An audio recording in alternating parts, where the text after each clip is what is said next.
திருவள்ளூர் மாவட்டம் கும்மிடிப்பூண்டி அருகே 10 வயது சிறுமி பாலியல் வன்கொடுமைக்கு ஆளாக்கப்பட்ட சம்பவத்தில் இதுவரை குற்றவாளியை கைது செய்யவில்லை என அந்த சிறுமியின் உறவினர்கள் மற்றும் அதிமுகவினர் காவல் நிலையத்தை முற்றுகையிட்டு போராட்டத்தில் ஈடுபட்டு வருகின்றனர். இது தொடர்பான அண்மை செய்தியை பார்த்து வருகிறோம். காவல் நிலைய முற்றுகைக்கு பின் சென்னை கொல்கத்தா தேசிய நெடுஞ்சாலையில் 200க்கும் மேற்பட்ட அதிமுகவினர் சாலை மறியல் போராட்டத்திலும் ஈடுபட்டனர். இது தொடர்பான கூடுதல் தகவல்களை நமது செய்தியாளர் சுதாகர் வழங்கிட கேட்கலாம். சுதாகர், வணக்கம். உங்க விரிவான தகவல்கள். வணக்கம் ராதிகா.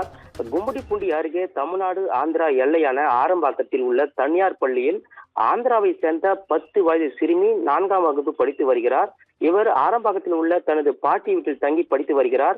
இந்த நிலையில் கடந்த 12ஆம் தேதி சனிக்கிழமை அன்று வழக்கம்போல் பள்ளிக்கு சென்றுவிட்டு மாலை 4 மணி அளவில் ஆரம்பாக்கம் ரயில் நிலையம் அருகே வழியாக சிறுமி தனது பாட்டி வீட்டுக்கு நடந்து சென்று கொண்டிருந்தார். சிறுமி தனியாக நடந்து செல்வதை பார்த்த 25 வயது உடைய இளைஞர் ஒருவர் பின்தொடர்ந்து வந்து இருக்கிறார். சிறுமி நடந்து சென்ற பகுதியானது இரு பக்கமும் செடிகளால் சூழப்பட்டிருந்தது. மேலும் ஆள் நடமாட்டம் இல்லாத இருந்ததால் இந்த சூழ்நிலையை தனக்கு சாதகமாக கொண்ட அந்த இளைஞர் சிறுமியின் வாயை அடைத்து மாந்தோப்பிற்கு தூக்கி சென்று பாலியல் வன்கொடுமை செய்ததாக தெரிகிறது. இதனை அடுத்து சிறுமியின் அலறல் சத்தத்தை தொடர்ந்து அந்த மர்ம நபர் அங்கிருந்து தப்பிச் சென்றிருக்கிறார். பின்னர் வீட்டுக்கு சென்ற சிறுமி தனது பாட்டியின் தனக்கு நடந்தவற்றை கூறி அழுதிருக்கிறார். இதனை அடுத்து உடனடியாக சிறுமியின் உறவினர்கள் அவரை மருத்துவமனைக்கு அழைத்து சென்றனர். அங்கு சிறுமியை பரிசோதித்த மருத்துவர்கள் அவர் பாலியல் வன்கொடுமைக்கு ஆளாகி இருப்பதை உறுதி செய்திருக்கிறார்கள். இதனால் கடுமையாக பாதிக்கப்பட்டுள்ள சிறுமிக்கு கடந்த 8 நாட்களாக மருத்துவமனையில் தொடர்ந்து சிகிச்சை அளிக்கப்பட்டு வருகிறது.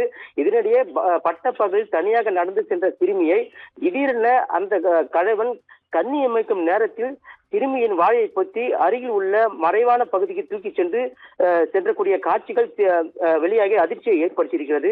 இச்சம்பவம் தொடர்பாக வழக்கு பதிவு செய்த ஆரம்பாக்கம் காவல்துறையினர் 4 தனிப்படைகள் அமைத்து சிசிடிவி காட்சிகளின் அடிப்படையில் ஆரம்பாக்கம், கும்மிடிப்பூண்டி உள்ளிட்ட ரயில் நிலையங்களிலும் அதே போல தடா, சூலூர்பேட்டை உள்ளிட்ட ஆந்திராவில் பல்வேறு பகுதிகளை தேடி வரும் நிலையில் 10 வயது சிறுமியை பாலியல் வன்கொடுமை செய்து 8 நாட்களாகியும் குற்றவாளியை கைது செய்யவில்லை என்றும் குறிப்பாக குற்றவாளியின் சிசிடிவி காட்சிகள் இருந்த போதும் கைது செய்யாமல் காவல்துறையினர் காலம் தாய்த்து வருவது ஏன் என சமூக ஆர்வலர்களும் பல்வேறு அமைப்புகளும் கேள்விகள் எழுப்பி போராட்டத்தில் ஈடுபட்டு வரும் நிலையில் தற்போது அதிமுகவினர் 200க்கும் மேற்பட்டவர்கள் ஆரம்பாக்கம் காவல் நிலையத்தை முற்றுகையிட்டு ஆர்ப்பாட்டத்தில் ஈடுபட்டு வருகின்றனர். இந்த ஆர்ப்பாட்டத்தில் தமிழ்நாட்டில் சட்ட ஒழுங்கு சீர்கெட்டு இருப்பதாகவும் இதனால் நாளுக்கு நாள் கொலை, கொள்ளை நடைபெற்று வருவதாகவும் பெண்களுக்கு பாதுகாப்பு இல்லை என்றும் பெண்கள் சுதந்திரமாக சென்று வர முடியவில்லை எனவும் பள்ளிக்கு சென்று சிறுமி பாலியல் வன்கொடுமை செய்யப்பட்டு 8 நாட்கள் ஆகியும் குற்றவாளி ஏன் கைது செய்யவில்லை என கூறி ஆரம்பாக்கம் காவல் நிலையத்தை முற்றுகையிட்டு ஆர்ப்பாட்டத்தில் ஈடுபட்டு வரும் அவர்கள் தற்போது சென்னை கொல்கத்தா தேசிய நெடுஞ்சாலையில் மறியல் போராட்டத்தில் ஈடுபட்டு வருகின்றனர். இதனால் அந்த சாலையில் போக்குவரத்து பாதிக்கப்பட்டு இருக்கிறது. இதனையடுத்து போலீசார் அவர்களிடம் பேச்சுவார்த்தையில் ஈடுபட்ட போது இரு தரப்பினரிடையே வாக்குவாதம் ஏற்பட்டதால் தற்போது பரபரப்பான சூழ்நிலை நிலவி வருகிறது. ராதிகா,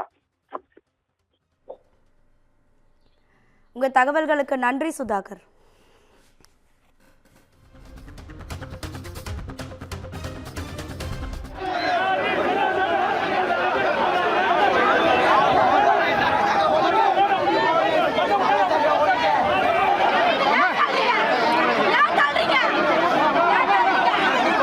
தள்ளுறீங்க